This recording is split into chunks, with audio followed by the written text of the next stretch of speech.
Acts chapter 5, verse 17 down through verse 21, we're going to be dealing with this paragraph. So if you want to look at it ahead of time and study it for yourself. Interesting story. This is the persecution has been launched in the early church, to the early church. The lame beggar's been healed, and out of that came persecution. The Sanhedrin, the Sadducees have gotten all bothered and called the Peter and John in, and they have interrogated them, turned them loose.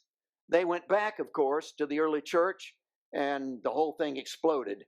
Evangelism increased, everything increased.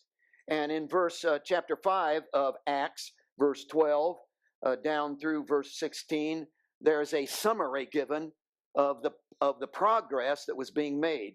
And you'll see that evangelism increased, miracles were being done, apostles are ministering.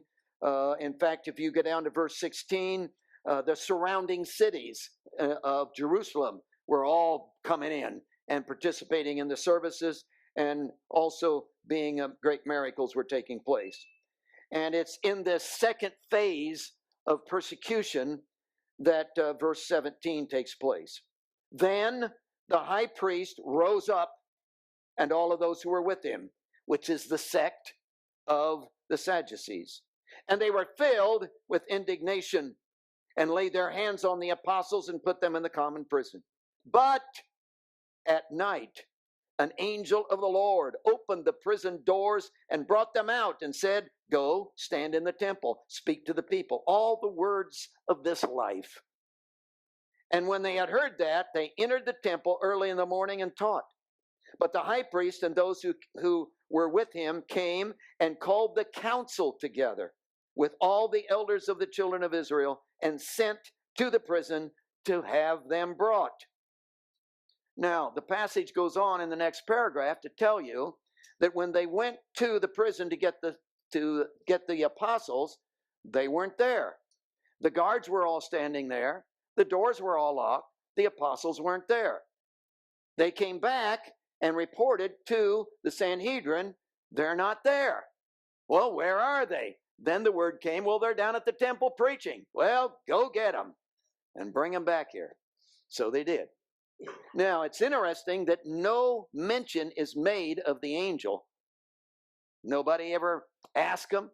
See, if I'd have been there, I would have said, how'd you guys get out? I would have been interesting how you got out of jail. But they never ask. And we'll be talking about why that is. I'd like to tell you that I am absolutely against change. I hate it. I don't want to change. I like things stable. But I've discovered God is really into change. So I'm going to have to get on board. And I'm going to, if I want to be a part of Him and I want Him in my life, I've got to be ready for change. See, I like things to be always the way they are. That way, I may not even like the way they are, but at least I know what I'm dealing with. See, change, I don't know what I'm dealing with. Don't know what I'm getting into. It's all new, and it makes me nervous. So I really, but change is inevitable. Look at your face. See, your hair is changing. God is you're going to change whether you want to or not. So change is absolutely inevitable. And when we talk about change, we normally talk in terms of the physical. But there's a spiritual change. And spiritual change is more scary than physical change. Spiritual change, down deep inside change in attitude, change in perspective, change in spiritual life, absolutely demands change in physical. You cannot change inside without changing outside. So the outside, the whole outside of my life, the physical aspects of my life become altered when spiritual change takes place inwardly. And again, that really makes me nervous. Oh, see what would happen if all the hate in the inner part of my life would literally be changed in by the presence of Jesus into this phenomenal love that He has. Then my outside expressions would have to change. My attitude towards others would have to change. And they would have to move from rejection and from barriers and from bitterness and from all of the kinds of things that come with that would have to go away. And there would have to be this change that would take place in my physical expression that would take place because I have changed inwardly. And God is really interested in spiritual change in your life. And I'm promising you today, He's not going to give up on that. He's coming after you. And He's going to back you into a corner as He is me. And He's going to demand, not in meanness, but He's going to demand in loving kindness and pull you to Himself, because He desperately wants change in our lives. When you come to the Gospels, the Pharisees are dominant. They're the focus. They're the ones that crucified Christ. And the reason that all took place is because they didn't want to change. They have looked all their lives for the Messiah to come. Finally, He shows up. But it wasn't the kind of Messiah they were counting on. And Jesus didn't act like they wanted Him to. And He didn't perform the things they wanted Him to perform. In fact, He came up against their traditions, the traditions of their fathers, of the elders. You see, for 400 years, this makes total sense to me. For 400 years between the Old Testament and the New Testament, God isn't speaking. There's no prophet. There's lots of religion, but no prophet. No authentic voice of God. You don't go to church and feel His presence. You don't have any interaction with Him. It's just ceremony. It's just law. It's just activities. It's just go to church, read the Bible, just count the bees, light the candles. It's just ceremonies, and it's just law. And when all you have is law, it gets boring. They begin to, now we're not talking about the law of God in the Old Testament, but they took the law of God in the Old Testament and applied it to their lives and developed a whole list of things that they made up, which were the elders, the tradition of the elders. Jesus shows up. He made fun of those. We've talked about it on Wednesday night a lot. He made fun of those. Picking the grain on the Sabbath day. He made fun of that. Don't heal a withered hand on the Sabbath day. He made fun of that. In Matthew chapter 15, they got all over Jesus and His disciples because they didn't wash their hands properly before they ate. It was a purification ceremony, and they didn't abide by the purification laws. Do you realize that if they're going to allow Jesus to go on like this, it's going to bring significant, overwhelming change to their whole system? They want to continue in the sacrifices, the sacrifice lambs. Jesus is saying, you don't need to do that anymore. I'm the lamb. Do you know what that would do to the budget of the temple? I mean, it would be phenomenal to quit offering sacrifice lambs and to embrace Jesus.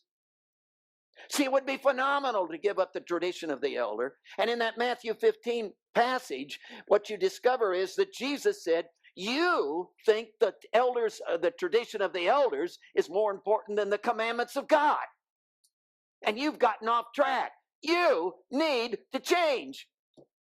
But see, that would alter everything that they are. If they changed in their view of that, it would change everything on the outside. In fact, they called a special council. And in that special council, they said stuff like this.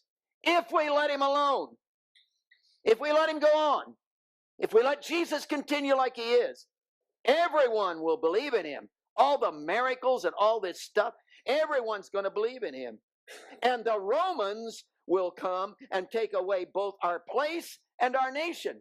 So our nation is at stake if we change like Jesus wants us to. So Caiaphas, the high priest, came along in that same council and said, Well, here's what you got to do. And he said, you know nothing at all, nor do you consider that it is expedient for us that one man should die for the people, and not that the whole nation should perish.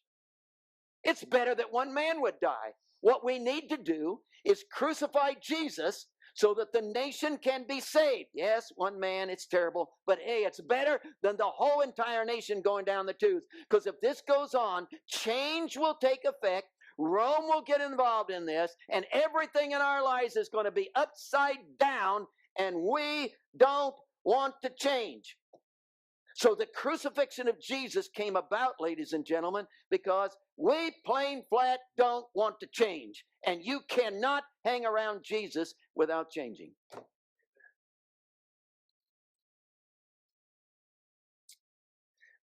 Crucifixion took place. Resurrection took place. He ascended to the right hand of the Father, and Pentecost happened. You talk about change. We went from an Old Testament structure to a New Testament deal. We went from the law dominating to the inward law taking place.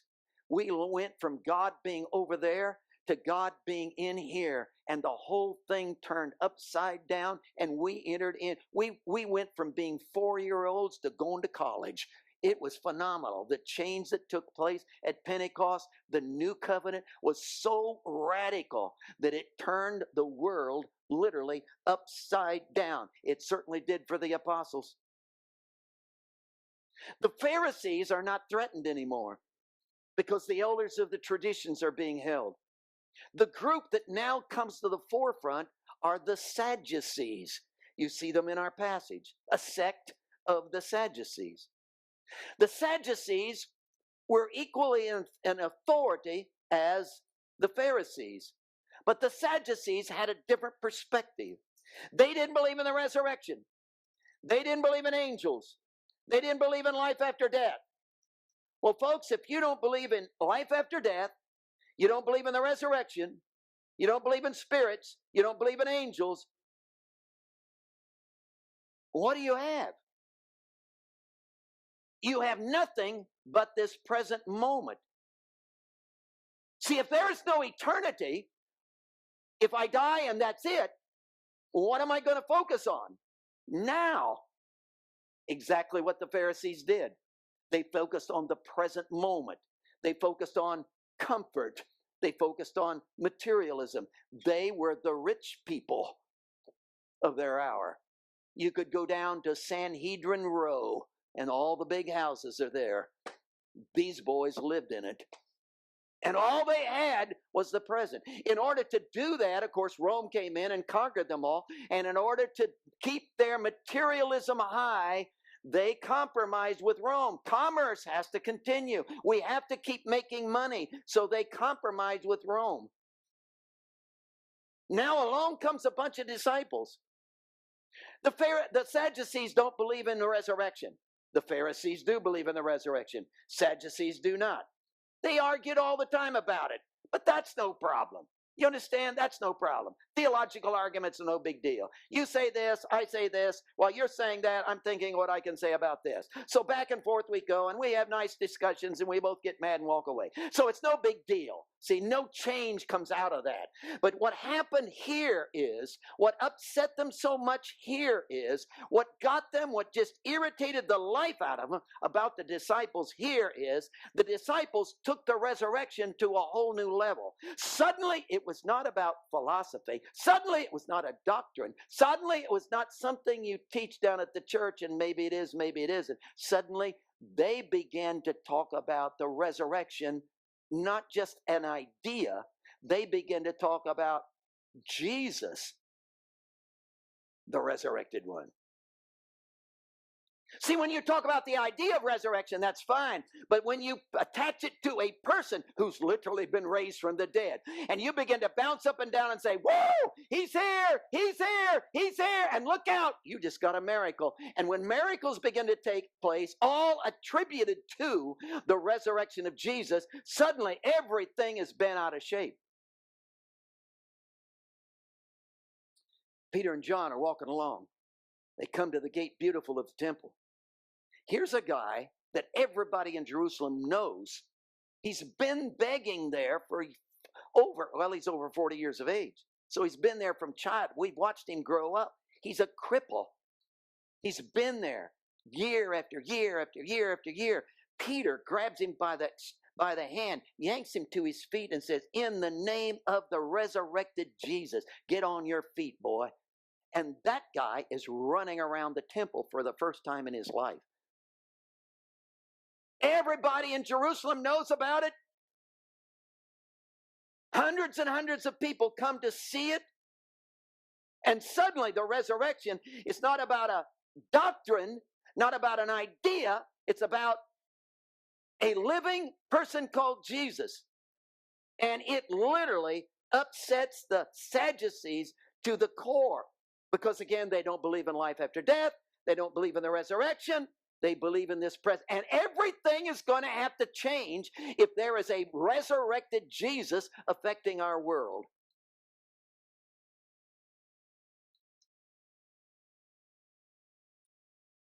What are you going to do about change?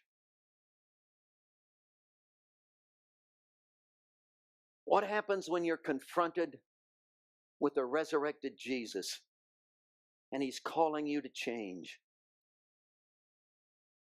What happens when it's not a preacher yelling at you? It's not well, that's your religion, this is my religion. What happens when it's the throbbing heart of God that is literally pounding on your forehead? What will you do with change? I want to try to give you some things from this passage.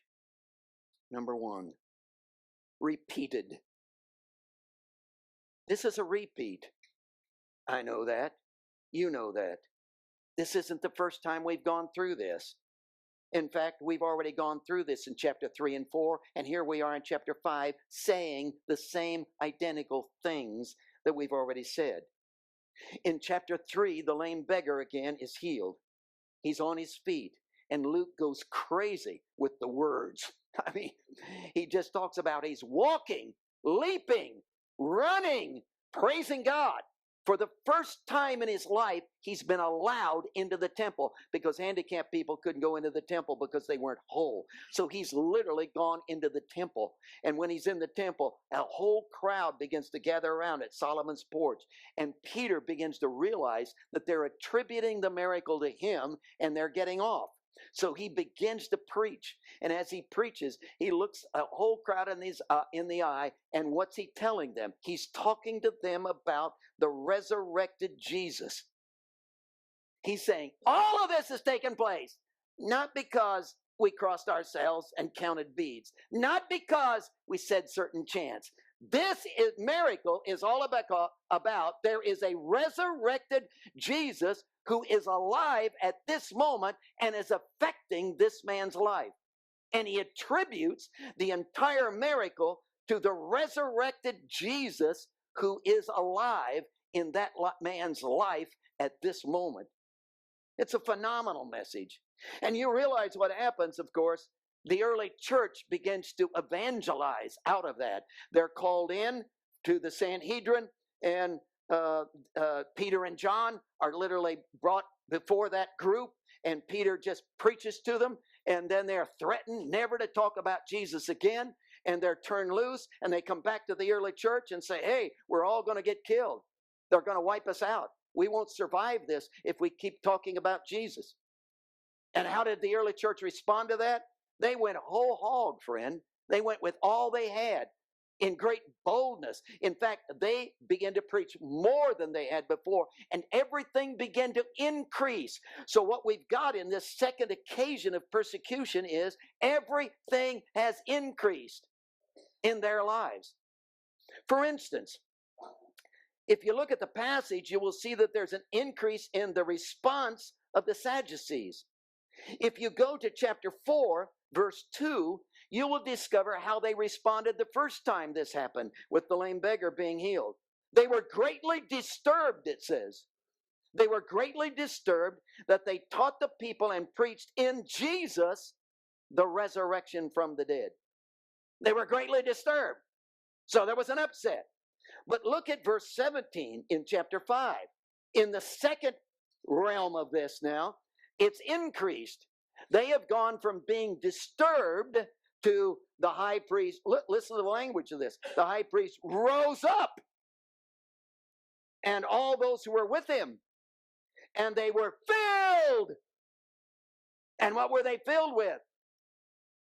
They were filled with indignation, which is the word for hot, fervent, zeal, jealous. So they're burning. So we've gone from we're disturbed, and the elevation of the increase in their inner being about this business of the disciples and the resurrection of Jesus has literally increased. So the pressure now is greater than it's ever been. So there's an increase in the response of the Sadducees. You'll note also in the passage there is a increase in the representation of the apostles. See, in the first occasion when the lame beggar was healed, they got a hold of Peter and John, put them in jail. Now it says in verse 18, they laid hands on the apostles, all 12 of them. And they put them in a common prison. So they're thrown in. Before they were in jail, but not the common prison. Now they're in the common prison, so the increase has taken place, for they've gone after all the apostles, not just 2 of them. So there's not only an increase in the response of the Sanhedrin or the Sadducees in the passage, an increase in the representation of the apostles, but there's an increase in the release from jail. Now, in the first occasion, Peter and John were put in jail. They were there all night. They were let out the next morning to stand before the Sanhedrin, and they were filled with the Spirit. But in this occasion, the whole scene is interrupted in the middle of the night. An angel physically comes and displaces the disciples from the jail. So the activity of God in this occasion is increased in visible, physical demonstrations. So you see, this whole thing is progressing in their lives. And I know you wonder what that has to do with you. That's happening in your life.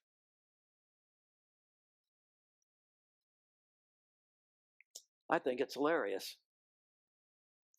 because God is literally increasing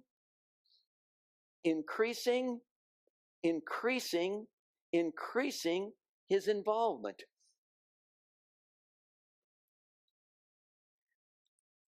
God just won't give up. I just can't get over it, folks. This just absolutely blows me away. And we've touched on this before, but let's go back. Here, think about this. Jesus has been crucified. They put him in this tomb. And suddenly the leaders of Israel think, oh my. The disciples said in 3 days he'd be raised from the dead. Or he said in 3 days he'd be raised from the dead. So the disciples will probably come and steal his body and then go around and say that. So we want that thing locked down. Now picture this. So what happens? The leaders of Israel make their way to Pilate, who has the authority to do that. And they plead with him. We want that tomb locked down. We don't want that body gone. We don't want the disciples to get him. Lock this thing down.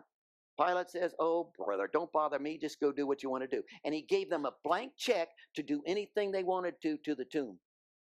So they went and put a Roman seal on the tomb, which meant if you broke that seal, you were in trouble with Rome. So they put a Roman seal. How about 2 seals? Would you like 3? Help yourself. Put as many as you want. And they locked that baby down. They wanted a guard. A guard consisted of 4. I think they went all out and made 12, and we won't go into that. These were special forces kind of guys. These was not security guys down at Walmart. These were special forces guys. And they stood at the temple, or at the tomb, and guarded the tomb. Now, all of a sudden, an angel comes down, bright lights, earthquake takes place, grabs a hold of that stone, yanks the thing out of its slot, flips it aside, and these guards, who are not afraid of anything, fainted. They passed out. When they woke up, they ran into Jerusalem. Think about this. They ran into Jerusalem. They didn't go to Pilate, that they're under. They're under his authority, but they didn't go there because they knew who's pulling the strings. They went to the leaders of Israel, and they burst in and said, "Hey, bright lights, angel, body's gone, raised from the dead." Now, see, if some preacher comes and tells us that, we say, "Well, yeah, God bless you." But when a Roman pagan, see, the leaders of Israel wouldn't listen to Jesus. They wouldn't listen to the disciples. So God says, "I'm not done yet." And he sent Roman pagans who know nothing about church, nothing about Bible, meaner than snakes, and he sent them, and they give a witness. Maybe you'll believe them. You know what they did? The leaders of Israel? You know how they responded to that? They got the church offering from that Sunday morning, which was thousands of dollars, just like it is here. And they gave it to the soldiers. And you know what they told them? You hit the streets and tell everybody the disciples stole the body. But the disciples didn't steal the body. We know that. Lie about it. That's why we're paying you. And they refused the witness and shut it down.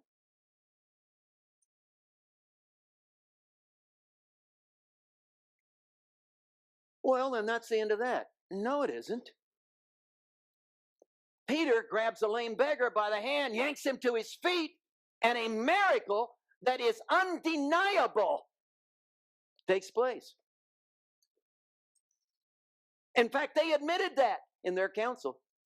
They said, "We cannot deny this. Everybody in Jerusalem is talking about it because we all know this guy, and we all know he was really crippled, and we know this is a miracle." And God is confronting again. And they bring Peter and John in and say, "How, by what name or by what power have you done this?" And Peter says, "Guys, the Jesus that you crucified." And now we've got another witness going on. And you know what? Shut it down. They turned to him and said, "Don't you ever talk about Jesus again. You can have your parties. You can do miracles. You can have church. You can give away free pizza, but shut your mouth about Jesus." And they shut it down again. Turned him loose. Now the evangelism has exploded. Towns from outside of Jerusalem are coming in. They call them in again. They call them in again. Grabbed those apostles. They got all of them. Threw them in common jail. And when they went to get them the next morning, an angel had come and delivered them from the common jail. And note that the angel didn't say, "All of you go to different towns throughout the world and hide."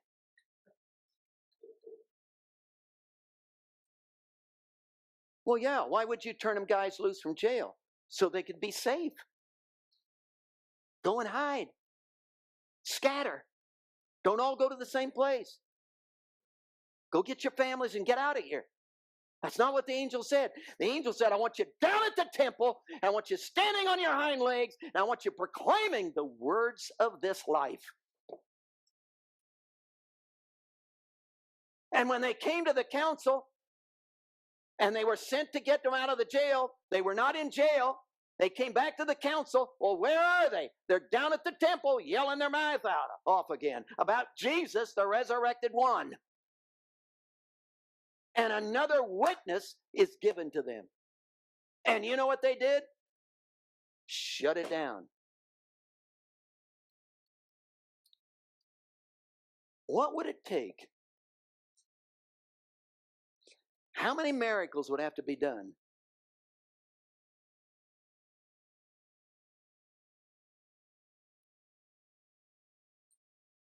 How many times would God have to move? How many angels would he have to send? Until you and I would say, whoa.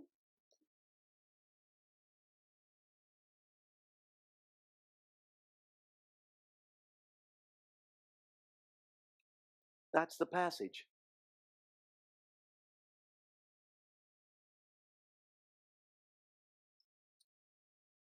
And if you say, well, it's going to take more than one angel, fine, he'll send two. Well, it's going to have to be more than two. He'll send three.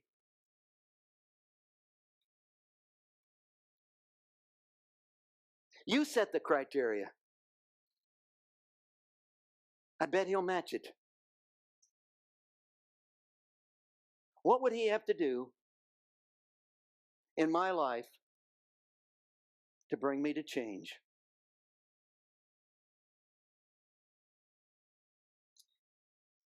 What would he have to do in my life to bring me to change?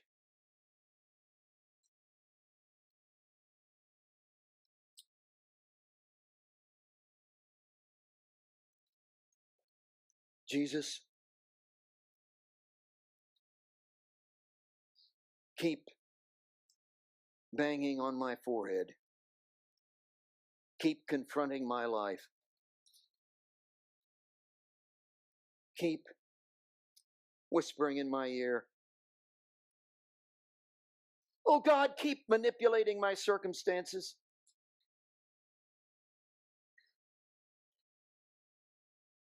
Keep pulling on me.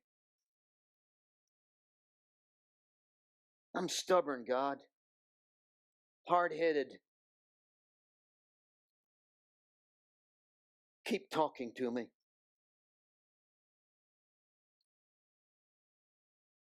And it seems like, God, even when I respond, I hold out. What would it take, God, for me today in a total abandonment and a total surrender? What would it take for me to leap off the cliff and just trust you? I know, God, there'd be phenomenal change that would take place. It would take place in me, which would alter everything about my physical existence, God.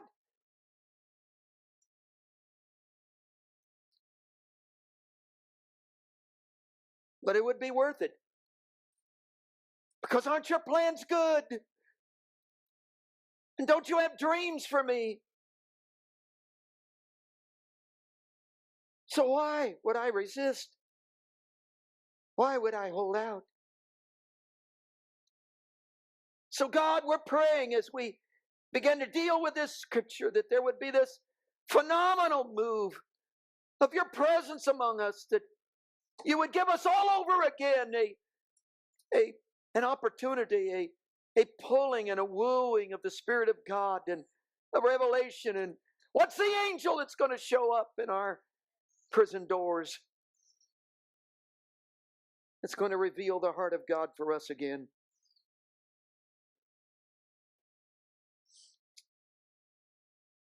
And we will listen. We will yield. We will respond.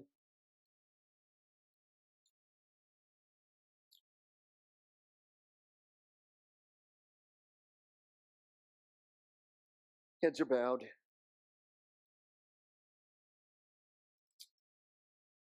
Change is hard. It's scary.